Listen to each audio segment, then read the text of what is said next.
मैं स्नेहा गुप्ता और आप देख रहे हैं कशिश न्यूज़।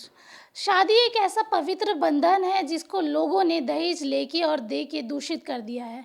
पर अब बिहार में शादियों को लेकर एक नया फरमान जारी हुआ है, जहां पे अगर आप शादी कर रहे हैं तो आपको थाना में सूचना देनी होगी। इसके साथ ही नए फॉर्मेट का आदेश भी मिला है। आपको बता दें, कोरोना काल में हो रही शादियों के लिए थाने में दिए जाने वाले आवेदन के लिए अब तय फॉर्मेट जारी कर दिया है। गृह विभाग की बैठक में शादी से जुड़ी सूचना देने के लिए एक नए फॉर्मेट की घोषणा कर दी गई है और इसकी सूचना सभी जिला के डीएम और एसपी को भी भेज दी गई है। अब थानों में विवाह से जुड़ी सूचना में दूल्हा दुल्हन का नाम के साथ साथ उनका पता भी दर्ज होगा। दहेज लेने और देने वालों के लिए काफ़ी परेशानी हो सकती है, क्योंकि नए फॉर्मेट के अंतर्गत आप दहेज नहीं ले सकते हैं और ना ही दे सकते हैं, और ना इसका उल्लेख फॉर्मेट में बहुत ही अच्छे तरीके से किया गया है। दहेज हमारे समाज की एक ऐसी कुप्रथा है जो सदियों से चली आ रही है। इसकी वजह से कई मासूमों ने अपनी जान गंवा दी है और अब तक गंवा रहे हैं।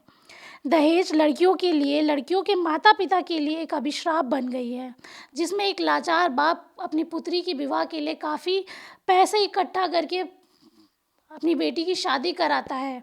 साथ ही भारतीय समाज के लिए एक बहुत दुखद अभिशाप है। हम आशा करते हैं जो सरकार हमारे लिए कदम उठा रही है, ये कारगर साबित हो, इसके साथ समाज में कुछ सुधार आए। दहेज के साथ साथ इस फॉर्मेट में बाल विवाह नहीं हो रही है, इसका भी उल्लेख किया गया है, और पुलिस स्टेशन में पहले की तरह ही 3 दिन पहले शादी की सूचना देनी होगी। फॉर्मेट के तहत आवेदन में सबसे पहले दूल्हे का नाम लिखना होगा, इसके बाद पता और फिर माता पिता का नाम लिखना होगा।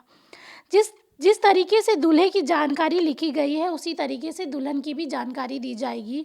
उनका नाम, उनके माता पिता का नाम तथा पता भी देना होगा। इसके साथ ही किस दिन आपकी शादी हो रही है और कहाँ शादी हो रही है, इसकी भी जानकारी आपको थाना में देनी होगी। फॉर्मेट में लिखा गया है कि विवाह के लिए ना तो दहेज लिया जा रहा है, ना ही दिया जा रहा है। साथ ही उस विवाह में कोरोना की गाइडलाइंस का पालन होगा। जिस तरीके से कोरोना की तीसरी लहर ने देश में हाहाकार मचा के रखा है, तो शादियों के लिए ऐसे ही भी गाइडलाइंस जारी है, जहाँ पे सिर्फ 50 लोग शादियों में शरीक हो सकते हैं। आपको बता दें, इन 50 लोगों में दूल्हे दुल्हन का परिवार तथा कर्मचारी जो होंगे, जो काम करेंगे शादी में, जैसे कि डेकोरेटर, केटरिंग वाले, सबको मिला के 50 लोग ही होने चाहिए। जिस तरीके से कोरोना फैल रहा है, हमें इस गाइडलाइन का पालन करना बहुत ज़रूरी है। सरकार हमारे लिए काफ़ी अच्छे कदम उठा रही है, चाहे वो दहेज को लेके हो या फिर कुप्रथाओं को लेके हो। बाल विवाह रोकने का भी प्रयास करिए। इसके साथ ही कोरोना से बचने के लिए हमें नई गाइडलाइंस जो दी गई है, हमें पालन करना चाहिए उसका, और हमें सरकार का थोड़ा सहयोग करना चाहिए।